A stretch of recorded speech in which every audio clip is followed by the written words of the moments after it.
Bharatiya Janata party OBC Morcha విభాగము Telangana state ఆధ్వర్యంలో ఈరోజు జరుగుతున్న ప్రెస్ మీట్కి ముఖ్య అతిథులుగా విచ్చేసినటువంటి భారతీయ జనతా పార్టీ రాష్ట్ర ప్రధాన కార్యదర్శి గౌరవనీయులు కాసం వెంకటేశ్వర్లన్న గారు, అలాగే రాష్ట్ర ఓబీసీ మోర్చా అధ్యక్షులు గౌరవనీయులు పెద్దలు శ్రీ జి ఆనంద్ గౌడ్ గారు, ఓబీసీ విభాగం ఆఫీస్ ఇన్ఛార్జ్ వెంకటేష్ గారు, ఆర్గనైజింగ్ సెక్రటరీ రవి గారు, సెక్రటరీ జక్కలి రాజు గారు, వేణు గారు, అలాగే నేషనల్ సోషల్ మీడియా ఇన్ఛార్జ్ అయినటువంటి పెరిక సురేష్ గారు, అందరికీ కూడా ఈ ప్రెస్ మీట్కి మొట్టమొదటిగా ఆహ్వానం పలుకుతూ, ప్రధానంగా ఈరోజు తెలంగాణ రాష్ట్రంలో కాంగ్రెస్ పార్టీ ఎలక్షన్ల కంటే ముందు కామారెడ్డి బీసీ డిక్లరేషన్ చేసి బీసీల కులగణన చేసిన తర్వాత మాత్రమే 23% నుంచి 42% పెంచిన తర్వాత స్థానిక సంస్థల ఎలక్షన్లకు 6 నెలల లోపల వెళ్తామని చెప్పడం జరిగింది. దానికి సంబంధించిన ఈ ప్రెస్ మీట్లో ఈరోజు గౌరవనీయులు పెద్దలు రాష్ట్ర అధ్యక్షులైనటువంటి జి ఆనంద్ గౌడ్ గారు అన్ని విషయాలని రాష్ట్ర ప్రధాన కార్యదర్శి అయినటువంటి ముఖ్య అతిథి కాసం వెంకటేశ్వరన్న గారిని ప్రెస్ మీట్కి సందేశాన్ని ఇవ్వాల్సిందిగా ప్రార్థిస్తున్నాను.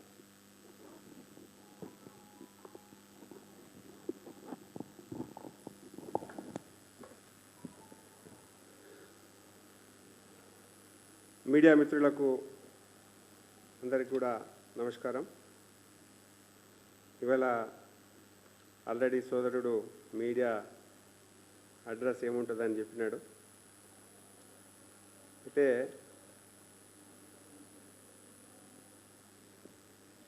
ముఖ్యంగా Congress party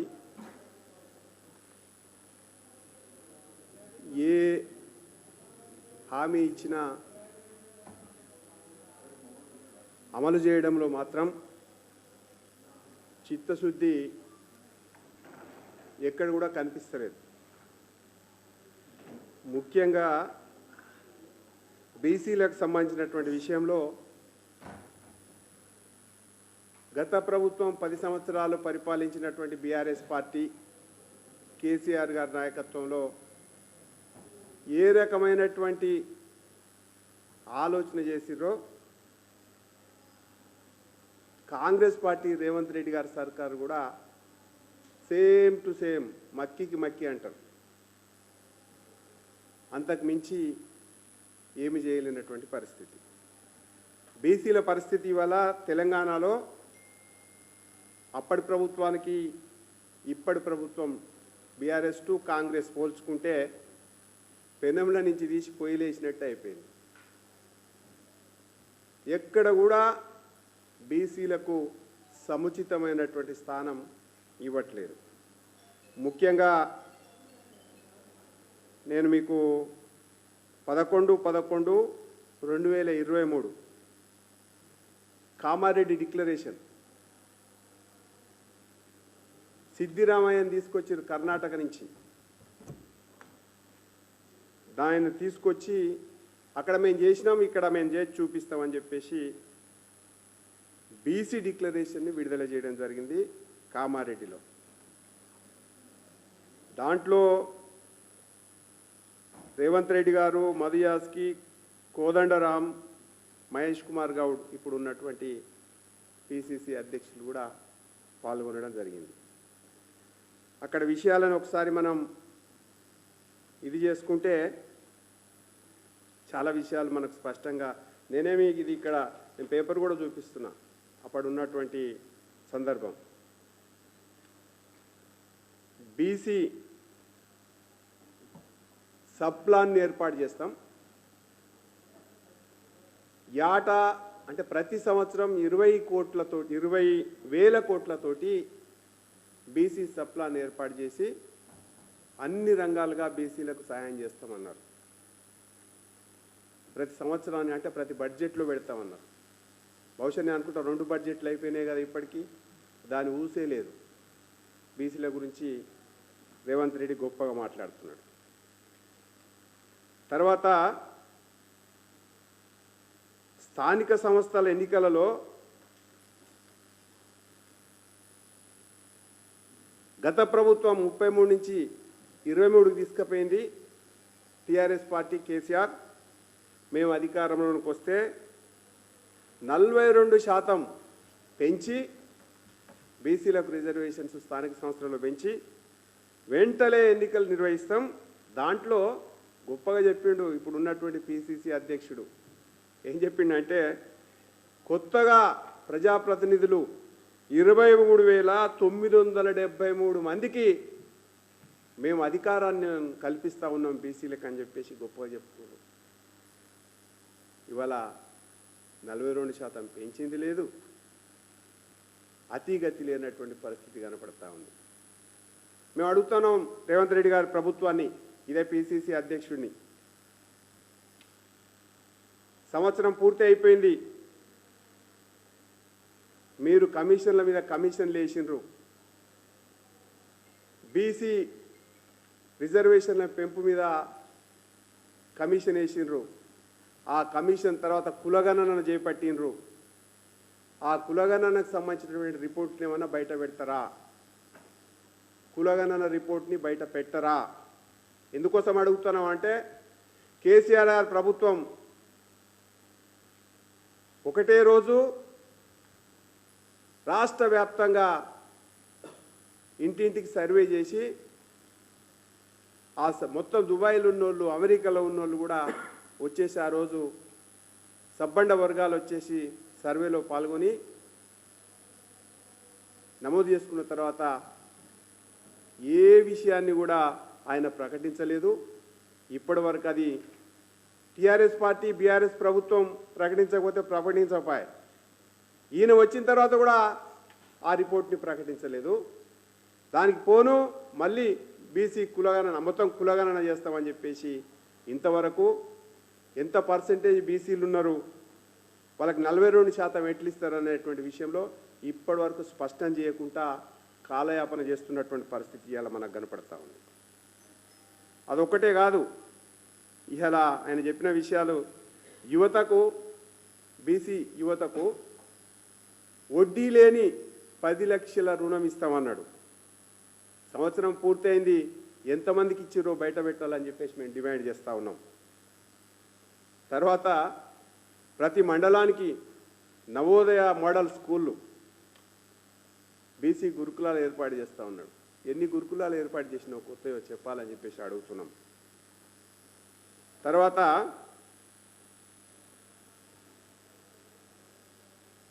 civil constructions maintenance కాంట్రాక్టర్లందరికీ కూడా 42% రిజర్వేషన్స్ కల్పిస్తామని చెప్పారు. ఏ సివిల్ కాంట్రాక్టర్కు ఎప్పుడు రిజర్వేషన్స్ ఇచ్చినావు, ఏం సంగతి రుణం ఇచ్చినావో చెప్పాలని చెప్పేసి మేము అడుగుతా ఉన్నాం. తర్వాత రేవంత్ రెడ్డి గారి సర్కారు బీసీలకు పొన్నం ప్రభాకరు లేకపోతే పిసిసి అధ్యక్షుడు గొప్పగా చేస్తున్నాం అన్నాడు. మీ ఎన్నికల మేనిఫెస్టోలో ఎంబీసీలకు మంత్రిత్వ శాఖను ఏర్పాటు చేస్తున్నాం. అది ఈజీగా మీ చేతిలో ఉన్న పని. ఓ కమిషన్ వేయాల్సినటువంటి అవసరం లేదు, వెరిఫై చేయాల్సినటువంటి అవసరం లేదు. కానీ ఎంబీసీలకు మంత్రిత్వ శాఖ ఎందుకు వేస్తలేవని చెప్పేసి మేము అడుగుతా ఉన్నాం. తర్వాత ప్రతి జిల్లా కేంద్రంలో 50 కోట్లతోటి బీసీలకు కన్వెన్షన్ సెంటర్, స్టడీ సర్కిల్, లైబ్రరీని ఏర్పాటు చేస్తున్నారు. దాన్ని కనీసం మొదలుపెట్టినవా, ఏమైనా ప్రణాళిక చేసినవా చెప్పాల్సినటువంటి అవసరం ఉంది తెలంగాణ ప్రజలకు. తర్వాత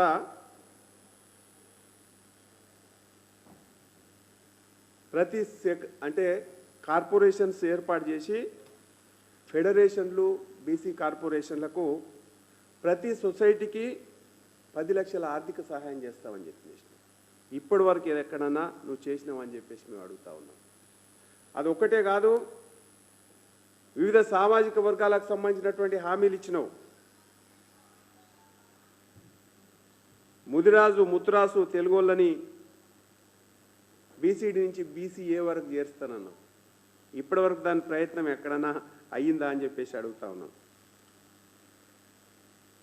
తర్వాత మత్స్యకారులకు మత్స్య అభివృద్ధి బోర్డు ఏర్పాటు చేస్తాం.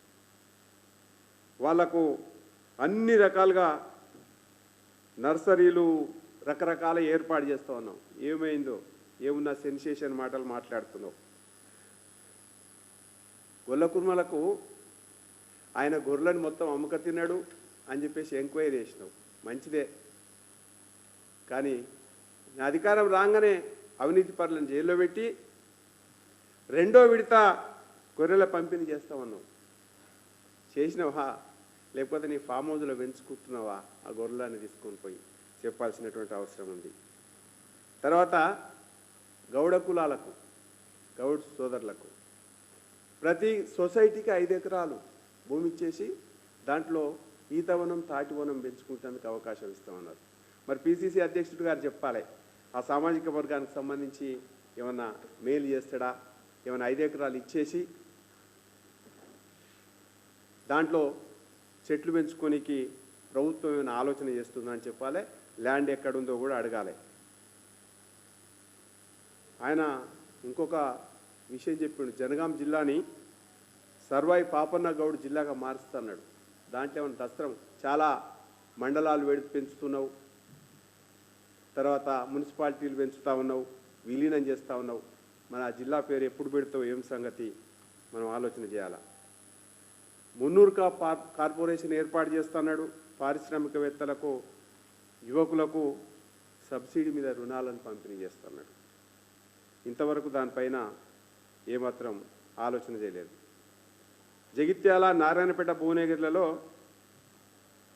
పవర్లూమ్ క్లస్టర్లను ఏర్పాటు చేస్తాను. ఇప్పటి వరకు పద్మశాలీలకు సంబంధించింది ఏమైనా పవర్లూమ్స్ ఏర్పాటు చేసినావా? దాంట్లో 90% సబ్సిడీ ఇస్తున్నాడు. మరి ఎన్ని ఏర్పాటు చేసినావు? ఎంతమందికి ఇచ్చినావు?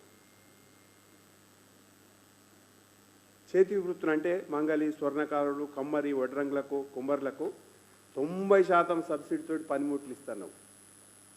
బడ్జెట్లు ఏమైనా పెట్టినావా? ఇప్పటి వరకు ఏమైనా చేసావా? తర్వాత రజక యువతకు పట్టణాలలో ల్యాండరీ షాప్స్ పెట్టించి చేసే 10 లక్షల రుణాలు ఇస్తున్నావు. ఏమైనా దాని గురించి ఏమైనా ఆలోచన చేసినావా? ధోబీఘాట్ల ఆధునీకరణకు కూడా 10 కోట్లు కేటాయిస్తానన్నావు. జిల్లాకు, నేను రాష్ట్రానికి కాదు, దానికి సంబంధించినటువంటి విషయం ఏమన్నా ఆలోచన చేసినావా?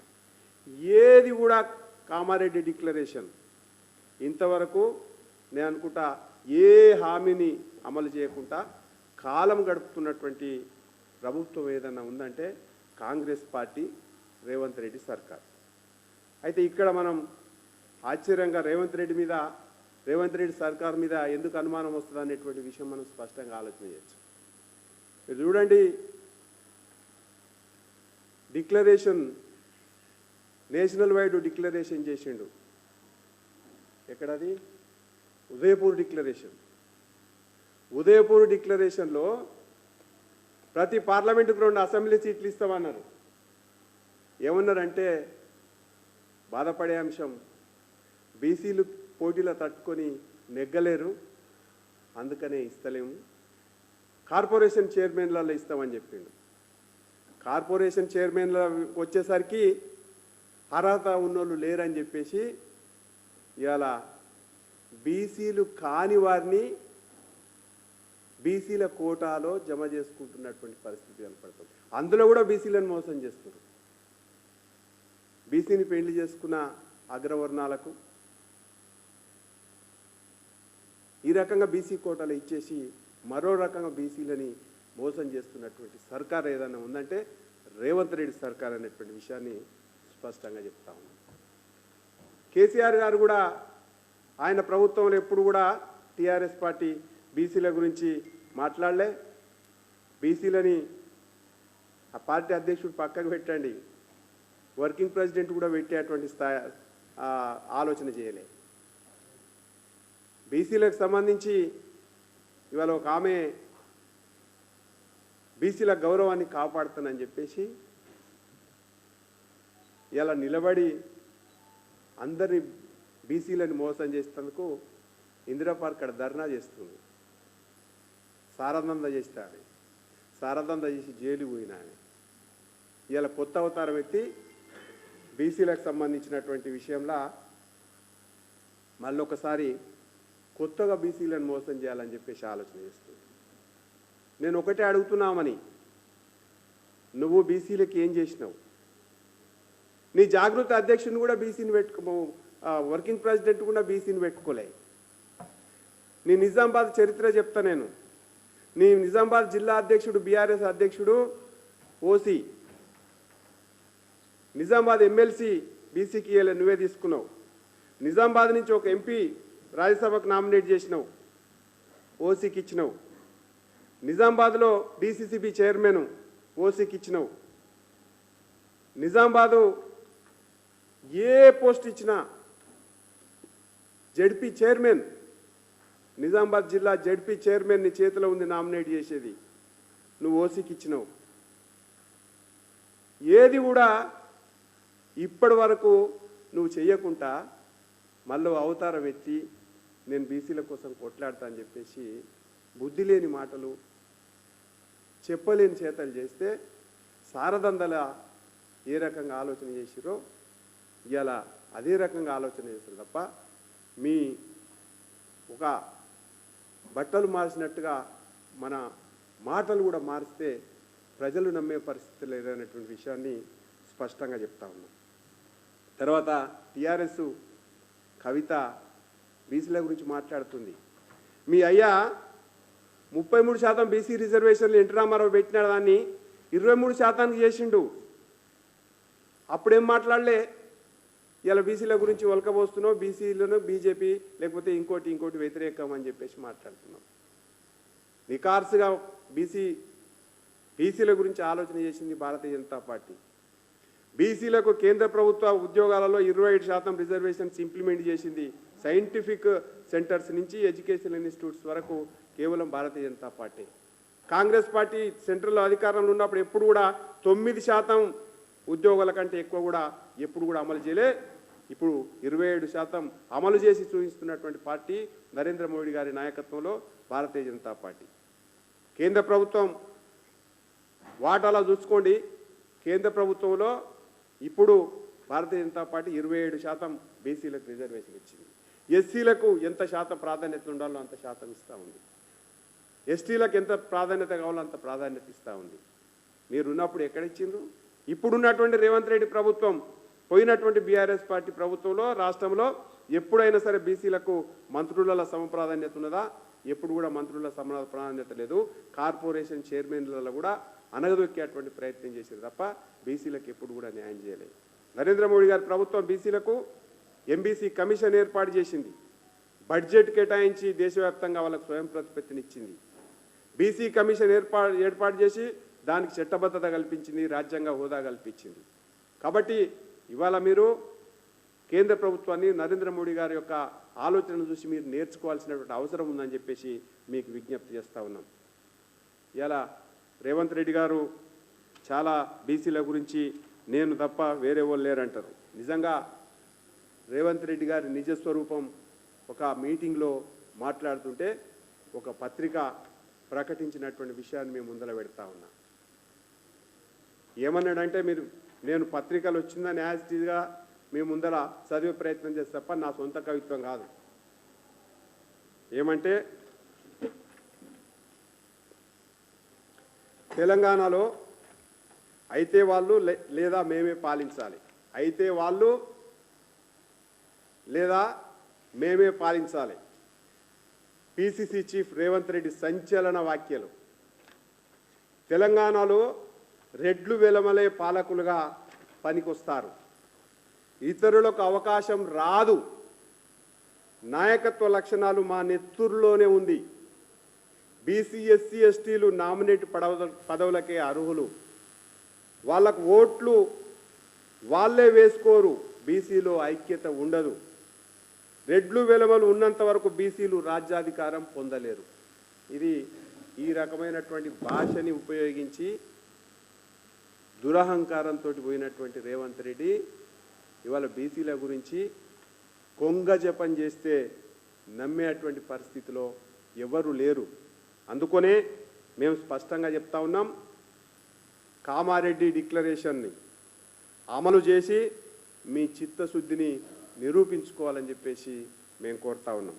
లేకపోతే బీఆర్ఎస్ పార్టీ కేసీఆర్కు బీసీలను మోసం చేసినందుకు ఏ రకమైనటువంటి పరిస్థితి ఉత్పన్నమైందో రాబోయే కాలంలో మీకు కూడా అదే రకమైనటువంటి పరిస్థితి ఉత్పన్నమవుతుంది.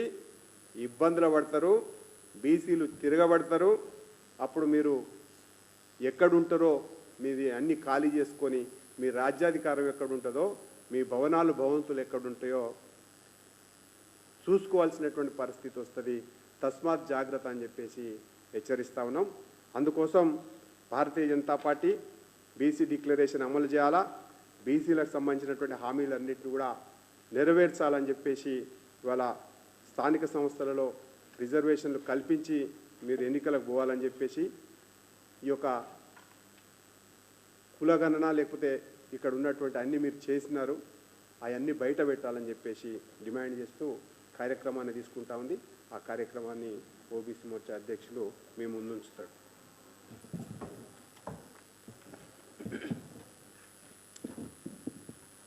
ఇంతకుముందు అన్న కాసమన్న చెప్పినట్టు బీసీ డిక్లరేషన్ పేరిట ఈ రాష్ట్రంలో అత్యధికంగా బీసీల ఓట్లు పొంది కాంగ్రెస్ ప్రభుత్వం ఏర్పడి ముఖ్యమంత్రి అయిన తర్వాత సంవత్సరం గడిచినా కానీ ఇప్పటి వరకు రేవంత్ రెడ్డి గారు ముఖ్యమంత్రిగా బీసీల గురించి ఒక్క మాట కూడా మాట్లాడలేదు.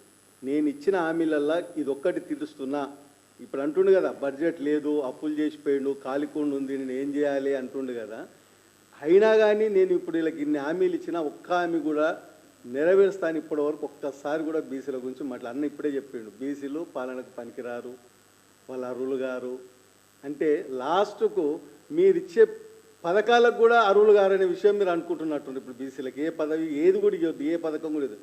అందుకే ఓబీసీ మోర్చా బీజేపీ తరఫున ఇవాళ మేము రాష్ట్రం అంతటా ఇలా ప్రెస్ మీట్లు పెట్టాము. రేపు ఎల్లుండి 2 రోజులు ఇంతకుముందు ఒకసారి హెచ్చరించినాం, మీరు వెంటనే కామారెడ్డి డిక్లరేషన్ మీద ప్రకటన చేయాలి. ఇప్పుడు మీరు మొన్న ఇచ్చిన హామీలల్లా ఇంతగా ఇంత ఇస్తాం 15 అని 12కు వచ్చిండ్రు. బీసీలకు ఇచ్చిన వాగ్దానాలలో మీరు ఏదేది నెరవేరుస్తారు, ఏదేది చేతులు ఎత్తేస్తారు చెప్పాలి. స్థానిక ఎన్నికల రూపు మీరు చెప్పకపోతే మేము రేపటి నుండి రేపు ఎల్లుండి అయితే మండల ఆఫీసుల ముందు మేము నిరసన వ్యక్తం చేసి ప్రభుత్వం మర్చిపోయిందేమో ఒకసారి మీ కలెక్టర్ల ద్వారా మీ ముఖ్యమంత్రికి తెలియజేయండి. రేపంతటా మేము వినతిపత్రం ఇస్తున్నాం. ఆ తర్వాత పార్టీని సంప్రదించిన తర్వాత గ్రామాన మండలాన ఎక్కడంటే అక్కడ ప్రజాప్రతినిధులను నిలదీస్తాం. బీసీ డిక్లరేషన్ మోసం చేసిన ప్రజలు స్థానిక ఎన్నికలలో బుద్ధి చెప్పించుకుంటారా, బీసీలకు ఇచ్చిన హామీలను నెరవేరుస్తారా చెప్పే వరకు బీజేపీ ఓబీసీ మోర్చా శాఖ దీన్ని ఉద్యమంగా ప్రజలుగా తీసుకుపోయి రేవంత్ రెడ్డి మెడలు వంచి సాధించుకునేదాకా పార్టీ వదిలిపెట్టదని హెచ్చరిస్తూ రేపు ఎల్లుండి మండల కేంద్రాల వద్ద మేము నిరసన వ్యక్తం చేస్తామని మీ మిత్రుల ద్వారా తెలియజేస్తున్నాం. ఒక విషయము, భారతీయ జనతా పార్టీ రైతులకు సంబంధించి రైతు భరోసా వరంగల్ డిక్లరేషన్ని తప్పుగా చేసి ఇవాళ రైతు బంధుని రైతు భరోసాగా మార్చి 15,000 ఇస్తానని చెప్పేసి వాళ్ళు పాత పథకాన్ని అమలు చేస్తున్నందుకు, రైతులను మోసం చేసినందుకు ఎట్టి పరిస్థితుల్లో వరంగల్ డిక్లరేషన్ను మీరు ఏమైతే డిక్లరేషన్ పెట్టిరో రైతులను ఏ రకంగానైతే నమ్మించి ఓట్లు వేసుకుర్రో డిక్లరేషన్ని యథాతథంగా అమలు చేయాలని చెప్పేసి డిమాండ్ చేస్తూ 10వ తారీఖు నుంచి అన్ని జిల్లా కేంద్రాలలో కలెక్టర్లకు వినతి పత్రాలు, మండల కేంద్రాలలో వినతి పత్రాలు, ఆర్డీఓలకు వినతి పత్రాలు ఇచ్చేటువంటి కార్యక్రమాన్ని కూడా తీసుకున్నది. దాన్ని మీ ద్వారా తెలియజేస్తాను.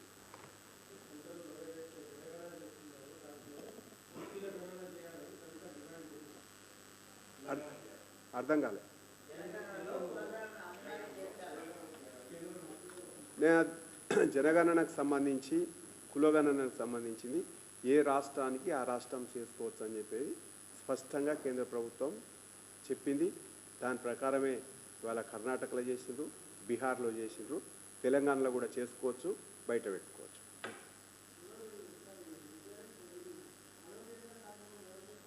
భారతీయ జనతా పార్టీ జిల్లా శాఖలు చేస్తాయి, మండల శాఖలు జిల్లా శాఖ.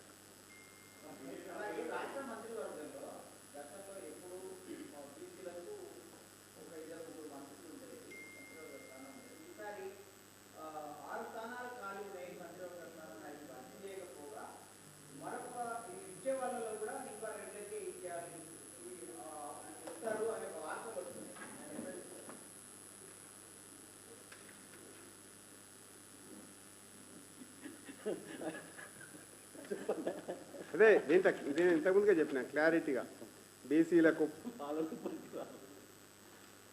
పాలన చేత కాదు ఆయన అనుకుంటున్నాడు. కాబట్టి ఏంటంటే బీసీలను కాంగ్రెస్ పార్టీ ఎప్పుడు కూడా తొక్కేస్తుంది, బీసీలకు సముచితమైన ప్రాధాన్యత ఇవ్వదు. ఒకవేళ ఇస్తాం అనుకుంటే రేవంత్ రెడ్డి గారు వారి యొక్క చిత్తశుద్ధిని నిరూపించుకుంటే మంచిది.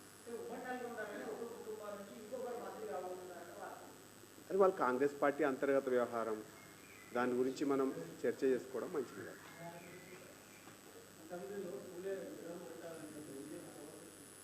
ఇప్పుడు ప్రభుత్వ నిర్ణయము బీసీలకు, ఎస్సీలకు అంబేద్కర్ విగ్రహాన్ని, పూలే లాంటి మహానుభావుల విగ్రహాలని వారికి సముచితమైనటువంటి గౌరవం దక్కేటట్టు ఏ ప్లేస్లో పెట్టినా కానీ, ఎక్కడ పెట్టినా కానీ భారతీయ జనతా పార్టీ స్వాగతిస్తుంది.